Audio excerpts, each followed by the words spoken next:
And we're back, day 2, and we just really said, you know what, we're not going to dick around today, and we're going to just start with a super heavy film. So joining me to conduct this interview is our good friend Tony, who's in North Dakota, and the creator of this film, AJ Gribble. Welcome, guys.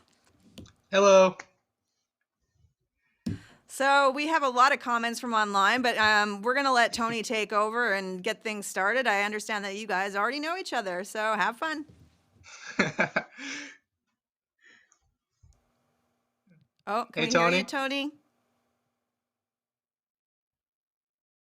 Can you hear me? I can hear you. Yeah, Tony's Okay. totally quiet. I can't hear him either. No, we can't hear you yet. So you keep trying. Why don't you keep trying your sound? Muted on his end. You're muted on your end, buds. Oh, Tony. I'm not seeing any audio from him. It's gotta be your mic, Tony. Well, while he figures it out until he jumps on, I can take over and ask a couple questions from Twitter. From McFarland Girl, she wants to know, what made you, as a male director, decide to change the story that centers around this specific topic? It's very well done, and the actress is incredibly gifted at conveying the sweeping emotions that this trauma can cause. yeah. I remember when I originally got the rights and I was reading this story around 2018. Every week in the news, it just seemed like there was just a school shooting or some type of shooting every week and always in the news. So, and it was always a male. So Right. I just kind of thought it would be a little different and wonder what if it was a girl that did it? What would the motives be? And if it would be different from all the males in the past that have done it. Awesome.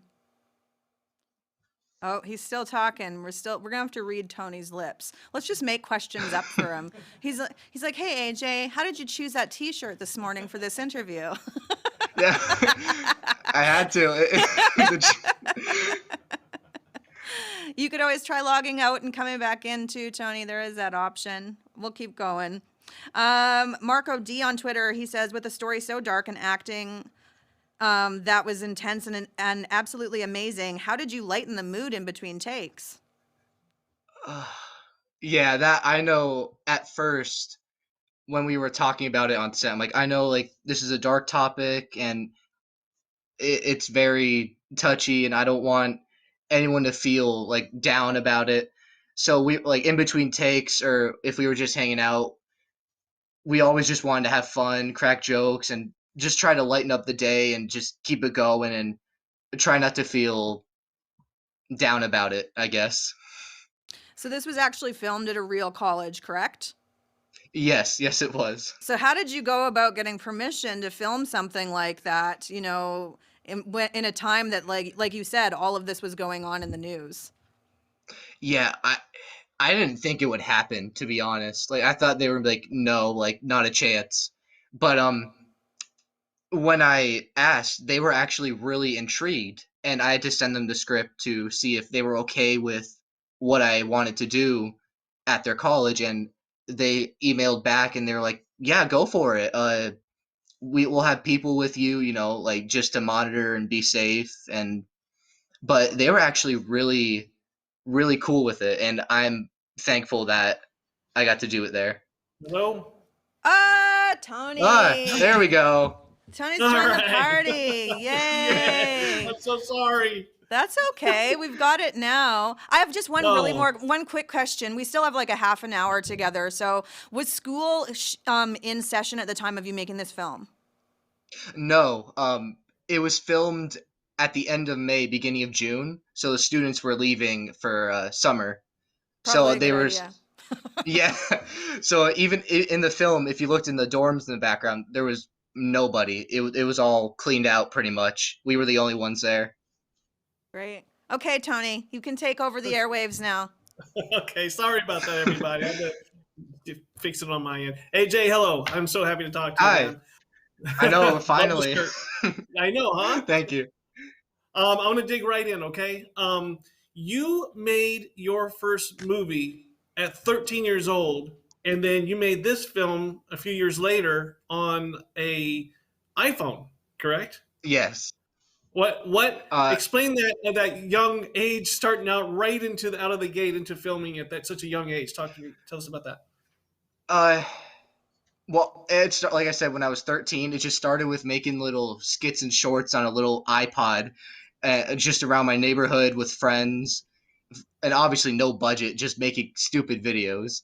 And then the years went on, I started making more and getting serious into it, and then I joined an AV class at my local technical school, and my teacher actually encouraged me, Phil Shaner. I don't know if he's watching, but he encouraged me to do it. I was talking with him, and I made a bunch of shorts before that, and he was really impressed. And I brought up the Dollar Baby, and I'm like, hey, there's an option to get the rights to a King story for $1 and adapt it. And I asked him, like, do you think maybe we should do it, or like because I wanted his help with it for a bit, and he's like, just go for it, and it just went from there. That's awesome. And then, is there any particular reason why you decided to do it on an iPhone as opposed to a regular camera or any other technical equipment, film equipment? Uh, Basically, it's what I had at the time. Like it was the Budget, cheapest right? The option. budget. Yeah, exactly. But it came out really well. Like I said, I used Yes. various different lenses that just attached onto it, and it worked really well. Yes, very much so. It looks so great on screen, and it's amazing that you did that with that iPhone. Um, you hit some hot topics in this movie. You've got the big three. You've got the bullying. You've got sexual violence, and you've got obviously guns. How did you, when you first started, when you first picked the story, the Stephen King story? What did you have any hesitation at all, or did you cautiously go into this story? Um, Honestly, I really didn't have too much caution, I would say. Like, I knew it's what I wanted to do. I was set on it. Like I said, it was always in the news, so I just wanted to bring it in the spotlight, I guess, and talk about maybe what's going on with that person, and even if people like would go as far as say like if they can help. Okay. Your casting, your cast did a great job. Kudos to your lead actress Natasha. Amazing job by her. Tell us how that casting process went, and what did she bring to the table that got her the role? Uh, the casting was really quick, actually. It was actually my dad who recommended her to me. He was friends with her husband, and he knew that she was an actress. He's like, hey, you might want to talk to Natasha. She's a local actress, and she might really be interested in this King project. And I was talking with her. I sent her the script. I'm like, this is all from a female perspective instead of male, like the short story. And she got really excited about that. And she goes, okay. And the various versions of the script she actually added from experience too. So she brought like a really personal story to it. Okay. Now you filmed Kane Rose Up first, and then you went and did Garrish. What was the time frame in between the two, and why did you reverse it, do the prequel second and the movie first? Any particular reason why you did that?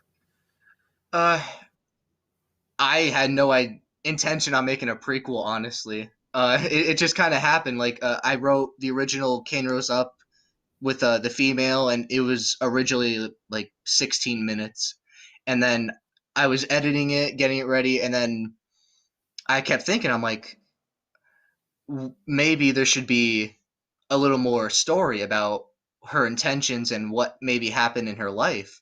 So I was originally just gonna make a few more minutes, just in like flashbacks.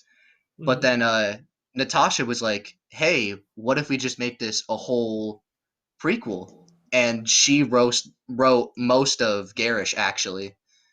Really? Yeah, and that just pretty much went from there. No. Um, First of all, I love that you did a prequel. As far as my knowledge goes, of all the Dollar Babies, this is the first prequel to an actual Dollar Baby. So kudos to you for that. I had no idea. um, yeah. So since you've done the movie and you've done a prequel, will we see a sequel? It has been brought up, and we've had a few ideas, but I don't know. I feel like the Garrish story is complete. Okay. All right. And at the end of the film, you dedicated it to Joe Blisman, who Yes. passed away. Tell us what it was like working with him. Oh, he was amazing. He's always been in my life. He was my dad's best friend. He was my dad's teacher ever since he was in elementary school, I believe. And so I've always known him. And when we were doing the prequel, I was asking my dad, I'm like, hey, do you know of any older males that could fit the part? And he brings up Joe, and Joe's never acted before.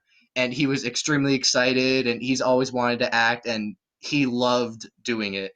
And Yeah. the scene, I noticed some comments in the YouTube when Kate was getting slapped by him.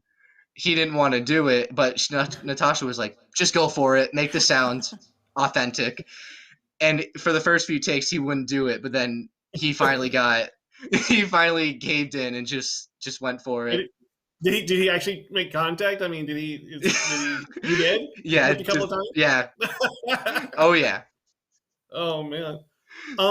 Let's see. And then I think you've already covered the location, right? As far as where We it was did talk filmed. about that yet. We talked about it already. Yeah. I was trying to do my still. We tried to get back on it. I'm sorry. I was just, no, we're that's okay. building the plane as we fly it, as my good friend Norm Coyne likes to say. So, One of the things I absolutely loved about your movie, AJ, is that, including the poster even for Garrish, is that you have this very retro 80s look. Yeah. And kind of a little bit grindhouse-ish, but definitely 80s horror look. Was there any inspiration from the 80s horror film that you got from that to make have that look? The poster, I mainly just asked, like, let's try to make like an old school like VHS cover that you would see at Blockbuster or something. Exactly. And I think that fits that perfectly. But originally the style I was going for in the original poster was The Thing, John Uh-huh. Carpenter. And the various designs, like I just figured let's make it retro, because when people think of King, they think of, like 80s and like the VHS covers or the old paperback covers that are just ridiculous to look Exactly. at. yeah, Yeah. it totally looks like the cover of a VHS. It's It fantastic. did. It did. I just want to jump in for a second. So I don't know if you were watching yesterday with us, AJ, but our friends at Dairy Public Radio, they keep writing haikus for every single Haikus, film. yeah. Okay, so I want to read you your haiku, if that's okay. Yeah, I want to hear this. Once, once an outsider, a girl joins a new group. Betrayed, then repaid. And they Ooh. obviously give Garrish 5 out of 5 blue chambray shirts. Hooray! Yes. Thank you, chambray Dairy shirts, Public yes. Radio. I love that. I That's love going on the betrayed, then poster. repaid. I Okay. love it. Yeah. Did you have any challenges when you were filming either Cane Rose Up or Garrish, as far as any location problems or any technical difficulties? Did you have any challenges at all that making the movie? When we were doing Kane at the college, there was a problem with security. The first day, it was totally fine. The security like kept going by us, like, "Oh, you guys good?" Like, And then the second day, it must have been a new shift with new guards, and Mhm. they must have not been notified that there was going to be filming and a rifle at the college. Oh man. So they kind of got a little suspicious, and they came up. They're like, "Hey, like, what are you guys doing? Why do you have a rifle?" And we were like, oh, we're filming, and I showed them the gun. I'm like, we have bullets for props, and the firing pin has been taken out, so there's no way the rifle can go off. Right. And they're like, okay. They're like, just making sure. And then when we were filming outside by sidewalks, cars were always a problem. Just always coming by and just loud in the background, and that was always messing up the audio. But other than that, nothing bad. That's good. And then you have some, a lot of the doll babies, they love to put Easter eggs in their films. And I noticed there's a few in yours. Obviously, that was intentional. A couple of little Easter eggs you put in there. Yeah. For what I can remember, the few books like on the bookshelf, Skeleton Crew, which is where Kane Rose Up was from. Carrie. I think Carrie was Natasha's favorite, so she added that in there. Oh, yeah.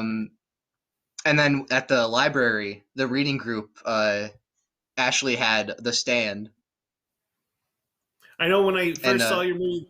I'm sorry, go ahead. the main character, Danny. Yeah. Yeah, when I first saw your movie the first time, I was trying so hard to see what the one actress was reading because she had it just the cover turned just enough back, and I'm like, is that The Stand or The Dark Tower? I can't tell. Yeah. Now, again, going back to you are a young filmmaker. Who were some of your inspirations getting in when you first started getting into film? Who were the '80s directors, '90s directors, Tarantino? Who were your inspirations? Yeah, totally. I grew up with the classics like Wes Craven and Carpenter, and I remember as far back the first horror movie I've seen was Nightmare on Elm Street with my sister, and I remember I couldn't sleep the first night. But after that, she started showing me The Shining and even the Mick Garris version, both versions. Uh, and then just it went from there. But yeah, totally Carpenter, Kubrick, obviously Spielberg, and yeah, just Yeah. all the good ones. Do you have a particular favorite all time horror film? Ooh, No it's not really pressure. horror, but No pressure at all. No pressure. not really horror. But Dawn of the Dead, Romero. Awesome. Yes. Awesome. Great choice. Can I ask a Um, question real go quick? Just ahead. because our people have a lot of questions for you out there. This one's from Yeah. Erica Macklin. She says, please tell me the name and artist of the song in the final credits. She says it's haunting and beautiful. The song in the final credits is by Bill Murray, Bilmuri, not the actor. The song is Not the the Ghostbuster. song no, the song is called Lies. Awesome. Oh, I didn't know if you had another one for me. No, I'm scrolling through here and, Okay. All right. picking and choosing. Let me ask you this, AJ. What was your parents' reaction when you went to them and said, "Hey guys, I'm going to make a movie"? Well, what did your parents say? At first, when I said it's a Stephen King story, they're like, "Oh, like it's gonna be scary," and I was like, "Not as much scary, more disturbing." And then they go, "Oh, okay, what is it about?" And I'm like, "Oh, school shootings," and they go, "Oh." Like they didn't Oh. at first they were a little skeptical, but as I started like showing them the process of how I was making it, they were um very helpful with it and very caring of it, and they loved that I was doing it. That's awesome. And did the film, where has it been played? Is there any festivals that you've attended before where it's played or anything? Uh this was Garrish's premiere actually. Here? Uh Yay! yeah, right here. Another premiere. That's incredible. I love this. All right, And exclusives. and the original short of Kane was actually at a little local theater here in Wilkes-Barre called Movies 14, Very Okay, cool. but awesome. nowhere else. Is there anything you personally want your viewers to take from your film in a positive way? Because there's so much, violence and everything going on in it. What's something positive that you would want them to say? Hey, you know, I would always, I would want the viewers in to take away in a positive way, to just care for your friends. I would say, like, their lives are different from yours. You don't know what's going on, and to just always help and be caring. Very good. Very well put, man. It's nice to be Um, nice. yeah. On a lighter note, what was your first Stephen King book? What was the first thing you read? Book. I think it was Eyes of the Dragon, actually. Yeah. I I have a very soft spot for that one. I know a lot of fans are very mixed on it, but I love it. I love the fantasy, the action, the beginning to Randall Flagg. It's just love it. So you mentioned Randall Flagg. Are you obviously, and you had the stand in your movie, so you're obviously a big Flagg fan, Stan fan. Yeah. Oh yeah. Oh yeah. Yeah. And what King movie would you like to do if you had no limit budget? What would you like to do?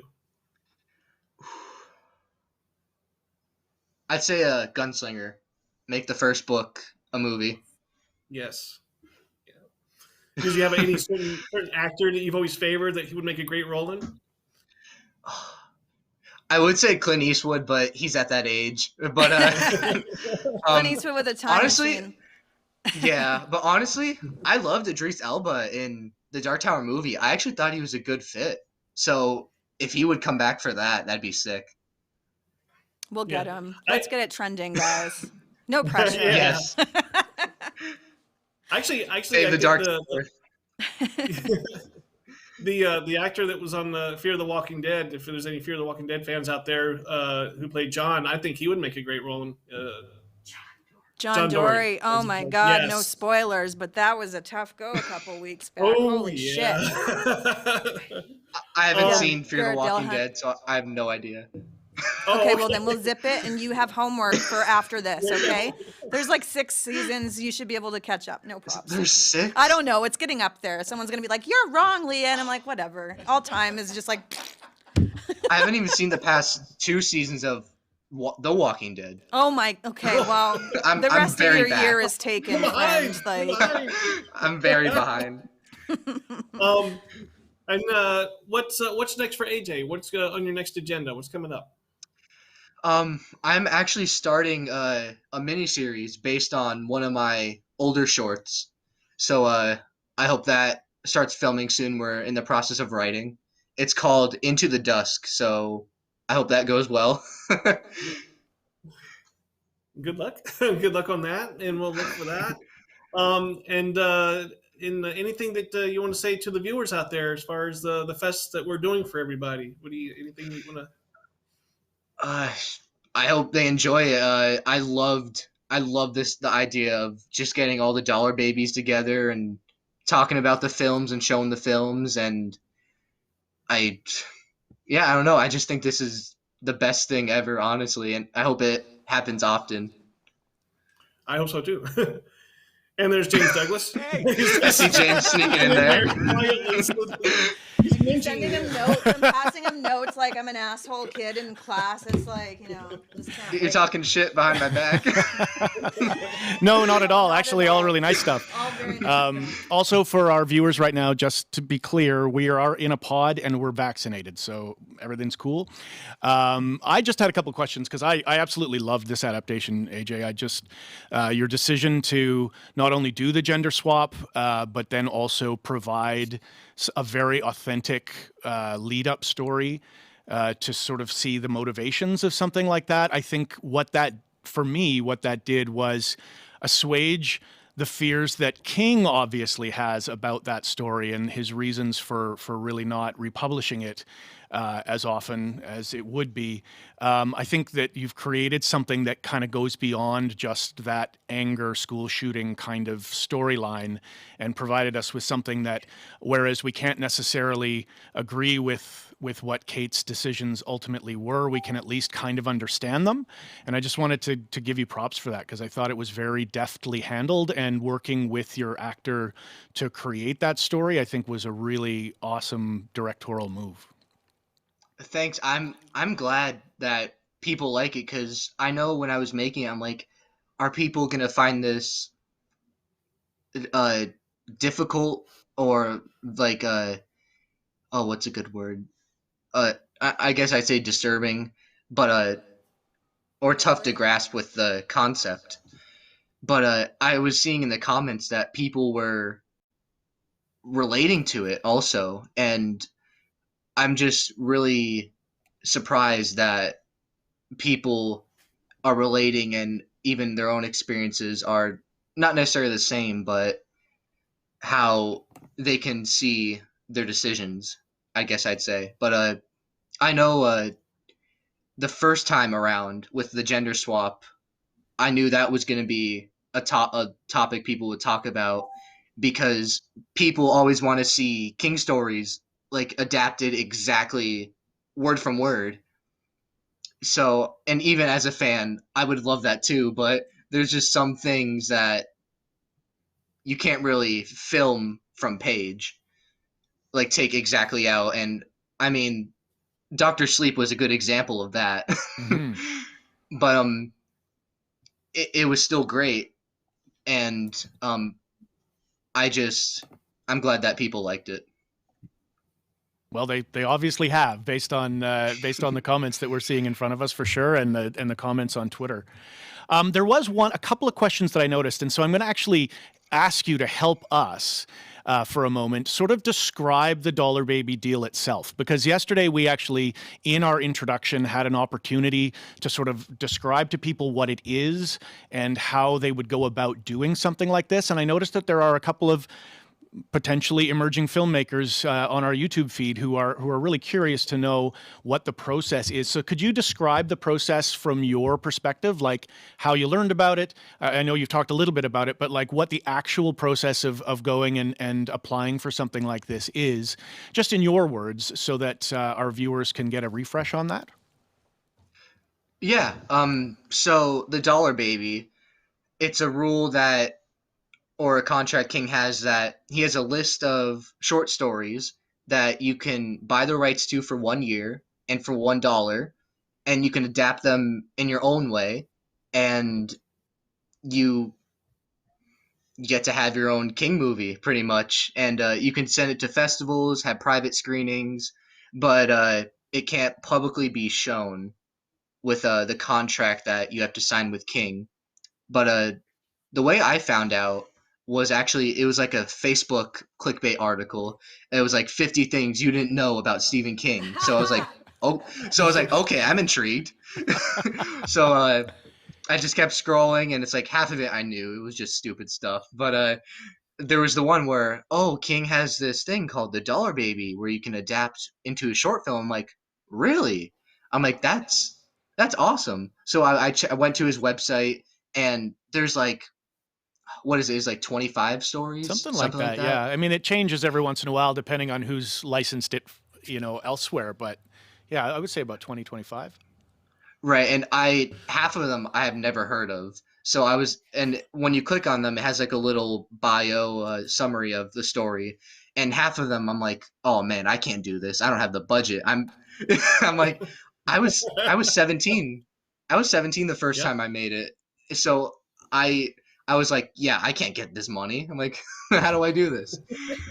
And I saw Kane Rose Up, and I'm like, oh, that fits really well within a budget standpoint and with what's going on. I'm like, okay, this might be a good choice.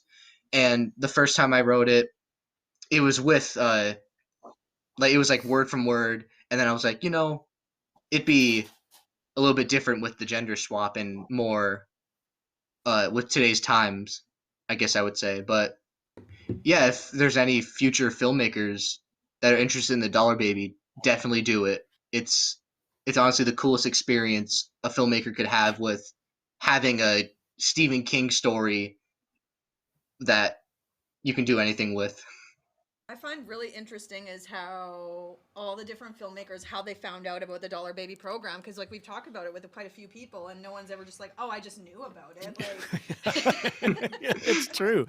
And it seems so strange, right? Because it's been around for so long and we're all such Stephen King fans. And yet all of us have different stories about how we kind of stumbled across what it really was. So it's cool to hear your perspective on that too.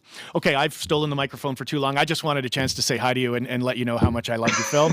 I'm going to give it Thank back you. over to Leah, and she's We going still to. got about 4 minutes to fill before I enter the next film. I will let you know that Norm, he's just not here. Norm's just not here, you guys. He's taking the day off. No, he isn't. And he sends me a picture of our YouTube stream that says 666 are watching, and he says, number of the beast. And I responded by saying Jesus, and he said, not exactly, the other guy. So, did you guys plan this ahead of time? I just don't know. Do you have any other questions, Tony? We've got about 3.5 minutes to go before we start our next film. Well, first of all, I just want to let AJ know that one of your fellow dollar babies watched your movie and commented, Maria Ivanova, who directed Beach World, and she is in Russia. And she just wanted to say hi to you, and so I'm passing the message along and say she loved your movie. Awesome. That's awesome. Thank you. And hi to Maria from all of us here at the Stephen King Rules Film Fest. She's watching over there in Russia, and we send love over there. I only know how to say So, goodbye in Russian, any final thoughts, AJ, about King in general, or anything about King any thoughts about King you want to share with us? Any final thoughts? I hope he's watching. I mean, I know we all do. Yeah, that would be. But The number of the beast might work for us here today. let's hope. But I'm pretty sure he's seen all these too, because one of the rules for the Dollar Baby is to send him a DVD copy or Blu-ray with. But I really hope that he did or didn't. But if not, then I hope he's sending good vibes our way. That's awesome. Well, I think he I is. think, yeah. Well, listen, we thank you for being here. It is awesome to see you. Your film is great, and we hope that to see more of your films in the near future. And thank you for being here. It's been great. Thank you so much for lovely having to me. I meet love you. this. Everyone, give AJ a follow online. He's on Twitter. Where are you anywhere else that people can follow you? Oh yeah, Instagram. I think _Gribble and Twitter also. But y'all have been tagging me and everything, so that'll be easy. We're kind of crazy like that. I love it. Community building, guys. This has been a group effort. So lovely to best. have you here. Thank you so much. We're going to Thank move on you. to our next film pretty job, quick man. here. Bye, AJ. See ya. Hey, AJ. So coming up in just like a minute's time, we have LT's Theory of Pets.